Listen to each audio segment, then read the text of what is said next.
अरे मैडम चल खड़ी हो। अरे शक्ल क्या देख रही है, खड़ी हो ना। What are you saying? Are you out of your mind? अरे मेरे सामने ना ज्यादा इंग्लिश में जाट, बड़ी आई इंग्लिश बोलने वाली। अरे तुम क्या पागल हो क्या? तुम शायद भूल रहे हो, वो पता नहीं है कौन है। ये इस कंपनी की ओनर है और तुम दो कौड़ी के सिक्योरिटी गार्ड। तुम्हें इनसे बात करने की तमीज नहीं है क्या? अरे तुम सिखाओगे मुझे तमीज से बात करना? और ये होती कौन है जो इससे मैं तमीज से बात करूं? इसकी औकात भी क्या है मेरे सामने? तुम 2 कौड़ी के सिक्योरिटी गार्ड, तुम पता भी है तुम किससे बात कर रहे हो? तुम्हारी इतनी हिम्मत तुम मुझसे ऐसे बात करो? मैं चाहूँ ना तुम्हें चुटकियों में ना ऑफिस से बाहर फेंकवा सकती हूँ। तो हेलो मैडम, ये नौकरी की दौड़ ना किसी और को देना, समझी?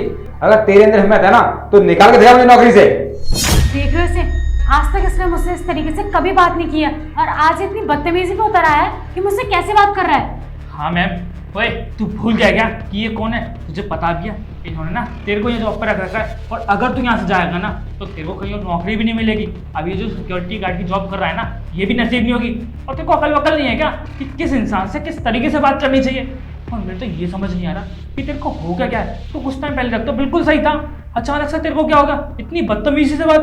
अरे मैडम बता, तेरे बारे में कितनी तारीफ करती थी, कितना अच्छा अच्छा बोलती थी कि हमारे सिक्योरिटी गार्ड जैसा कोई इंसान हो ही नहीं सकता। और आज देख तू ही मैम से इतनी बदतमीजी कर रहा है।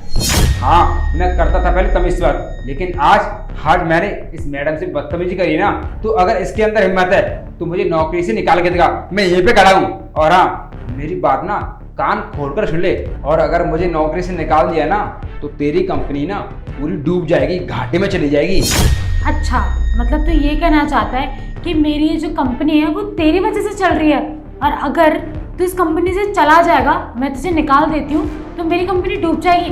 तो ठीक है चल, मैं ना तेरी गलतफहमी भी दूर कर देती हूँ। मैं ना आज ही तुझे अपनी कंपनी से निकालती हूँ, समझा तू? फिर मैं देखती हूँ कि मेरी कंपनी ना कितनी डूबती है। मेरी बात ना कान खोल के सुन ले, ये कंपनी ना मैंने अपने दम पे, अपनी मेहनत पे बनाई है। अगर मेरी कंपनी तुम जैसे लोगों की वजह से डूबने लगी ना, फिर तो हो गया काम। अपना मैं तुझे अभी इस कंपनी से निकालती हूँ, चल निकल यहाँ से। हाँ जा रहा हूँ मैं, और मुझे भी कोई शौक नहीं है यहाँ पे नौकरी करने का। वो तो मेरी मजबूरी थी, इसलिए नौकरी कर रहा था सिक्योरिटी गार्ड की। बड़ी आई।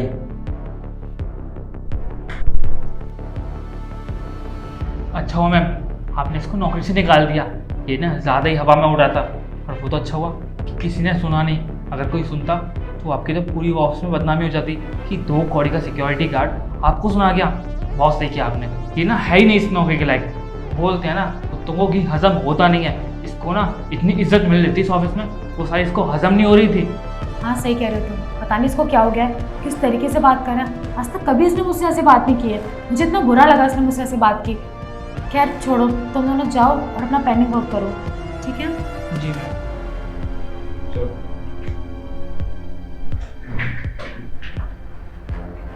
अरे डॉक्टर साहब आप चिंता मत करो, बस आप मेरी माँ का इलाज करो, मेरी माँ को कैसे भी करके बचा लो। मुझे ना छुट्टी मिल चुकी है, और बस मैं अभी यहाँ से गांव निकलने वाला हूँ, और गांव जाके फिर मैं करता हूँ पैसे का बंदोबस्त। कहीं ना कहीं से तो पैसे करने पड़ेंगे, लेकिन डॉक्टर साहब आप इलाज मत रोको, आप जल्दी से इलाज चालू कर दो और मेरी माँ को बचा लो। डॉक्टर साहब मैं आपके आगे हाथ जोड़ रहा हूँ, बस मैं शहर से निकलने ही वाला हूँ। मुश्किल से 2-4 घंटे में गाँव पहुँच जाऊँगा। गाँव पहुँचकर खेत वगैरह बेच दूँगा, लेकिन अपनी माँ का इलाज कराना है, अपनी माँ को बचाना है। ठीक है डॉक्टर साहब। मैम आपको पता है मैंने ना अभी सचिन को फ़ोन पे बात करते हुए सुना, वो शायद किसी डॉक्टर से बात कर रहा था और उसकी माँ की तबीयत ख़राब है। मुझे ऐसा लग रहा है वो ना किसी प्रॉब्लम में है और वो आपसे शायद कुछ कह नहीं पाया।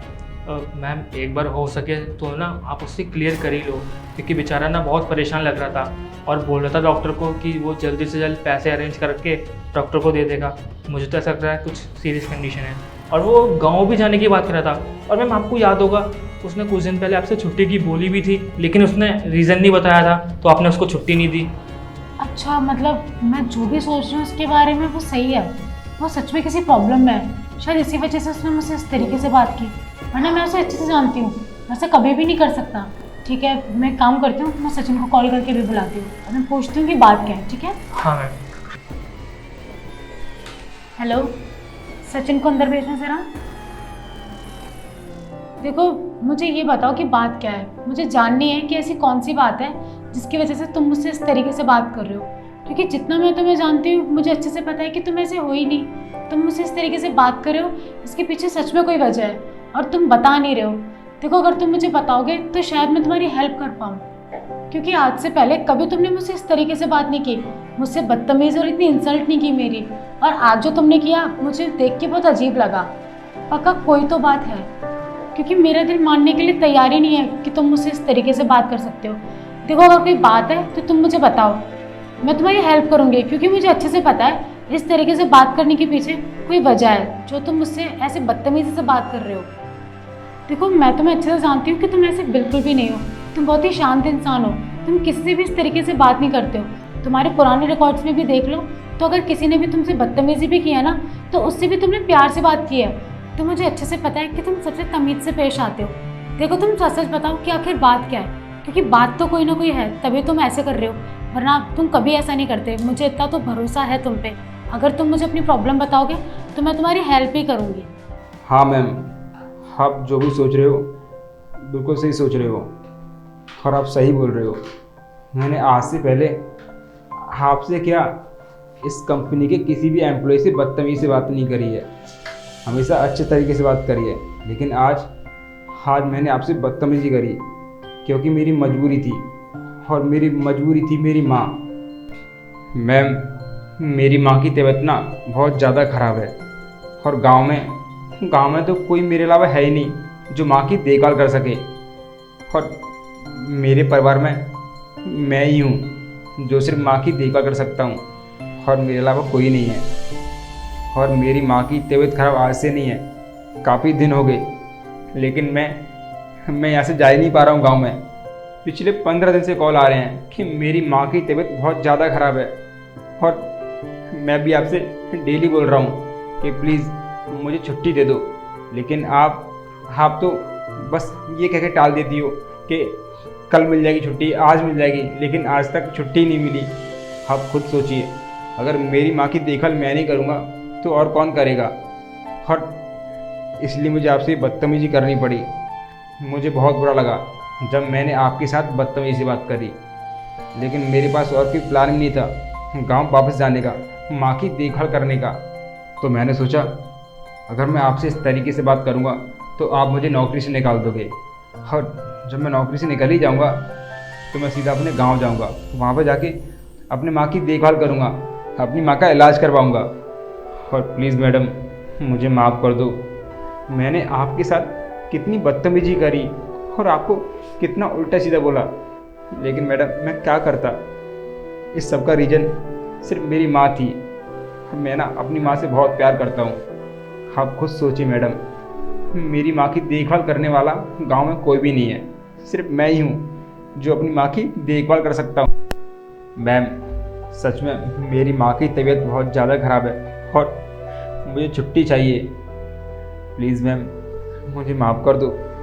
मैंने आपके साथ बदतमीजी की और कितना उल्टा सीधा बोला आपको, लेकिन मैम बदतमीजी करने का रीज़न मेरी माँ ही थी, क्योंकि मैं अपनी माँ से बहुत प्यार करता हूँ। और मैम, ये तो मेरी माँ ही जानती है कि गांव में मेरी माँ पर क्या बीत रही है, क्योंकि इस वक्त मेरी माँ की तबीयत बहुत ज़्यादा ख़राब है और मैं ये नौकरी अपनी माँ के लिए ही कर रहा हूँ। जब मेरी माँ ही नहीं रहेगी तो फिर मैं क्या करूँगा ऐसी नौकरी से, और मैं क्या ही करूँगा इस पैसे से।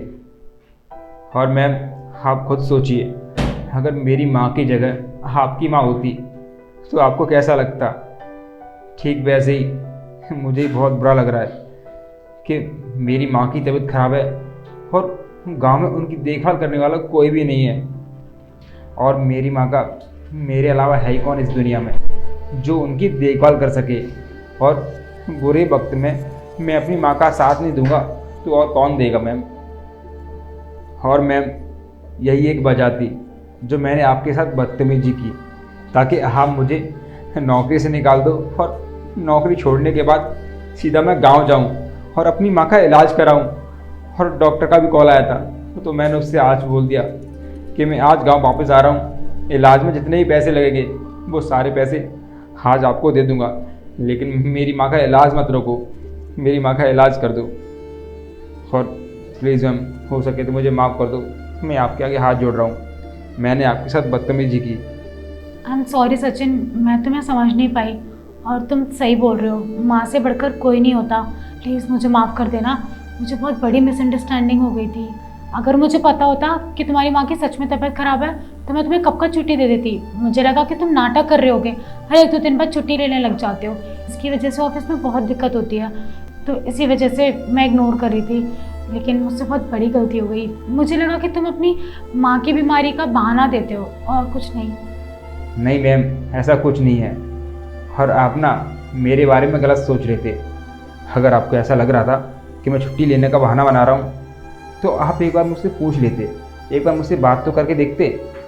और मैम आप खुद सोचिए, एक छुट्टी लेने के लिए मैं क्या अपनी माँ की बीमारी का बहाना बनाऊँगा? अरे मैडम, मैं तो क्या, दुनिया का कोई बेटा ऐसा बहाना नहीं बनाएगा। मैम, मैं अपनी माँ से बहुत प्यार करता हूँ। और मैम, अचानक ही किसी की माँ की तबीयत खराब हो जाएगी तो वो टेंशन में तो आ ही जाएगा ना। ठीक वैसे ही मुझे अपनी माँ की चिंता होने लगी। ऊपर से डॉक्टर का कॉल आ रहा था कि फ़ीस जमा कर दो, जब ही माँ का इलाज करेंगे। और मैम, मैंने आपसे कभी भी झूठ नहीं बोला है। मैं अपने काम को ईमानदारी के साथ करता हूँ और मैं अपने काम को लेके ना बहुत ईमानदार हूँ। आई एम सॉरी सचिन, मुझसे बहुत बड़ी गलती हो गई, मैं तुम्हें नहीं समझ पाई। देखो अब जो हुआ सो हुआ, लेकिन अब तुम परेशान मत हो, अब मैं तुम्हारे साथ हूँ। तुम एक काम करो, तुम ना अपने गांव जाओ और अपनी माँ का इलाज करवाओ। और कोई भी दिक्कत होती है ना, तुम मुझे बताओ, मैं तुम्हारी पैसों से लेके हर चीज़ में हेल्प करूँगी। तुम बिल्कुल परेशान मत होना। और देखो वहाँ से ना तब तक मत आना जब तक तुम्हारी माँ की ना तबीयत ठीक ना हो। उनका अच्छे से ध्यान रखना, उन्हें किसी भी चीज़ की कमी मत होने देना। कुछ भी दिक्कत होती है तो मैंने तुम्हें बताया है, तुम मुझे कॉल कर सकते हो कभी भी, मैं हमेशा तुम्हारे लिए अवेलेबल हूँ। और यहाँ की टेंशन बिल्कुल मत लेना, यहाँ मैं देख लूँगी, यहाँ पे कैसे क्या काम होगा सब संभाल लेंगे। तुम बस अपनी माँ का ध्यान रखना, ठीक है? और तुम परेशान मत होना, तुम इतने दिन नहीं आओगे ना तो तुम्हारी बिल्कुल सैलरी कटनी होगी और तुम्हारी जगह हम किसी को भी नहीं रखेंगे, ठीक है? और तुम जाओ, अपनी माँ का ध्यान रखना, ठीक है? अब जल्दी जाओ। Thank you so much ma'am, thank you so much. आपने मेरी सहायता करके ना मुझ पे बहुत बड़ा उपकार किया है। मैं आपका ये एहसान पूरी ज़िंदगी में नहीं भूलूंगा। और हाँ मैम, प्लीज़ मुझे माफ़ कर दो, मुझसे बहुत बड़ी गलती होगी, मैंने आपसे बदतमीजी की। अरे सचिन, तुम बार बार माफ़ी क्यों मांग रहे हो? तुम्हारी कोई गलती नहीं थी, गलती तो मेरी थी कि मैंने तुम्हें समझने में देर कर दी। और देखो जो तुमने किया वो बिल्कुल सही था, क्योंकि शायद उसी तरीके से मैं समझ पाती। अब तुम देर क्यों कर रहे हो? जाओ फटाफट अपनी माँ के पास और उनका ध्यान रखो, अच्छे से उनका इलाज करवाओ। ठीक है मैम, मैं गांव जाता हूँ और अपनी माँ का इलाज करवा के आता हूँ वापस। नमस्ते मैम।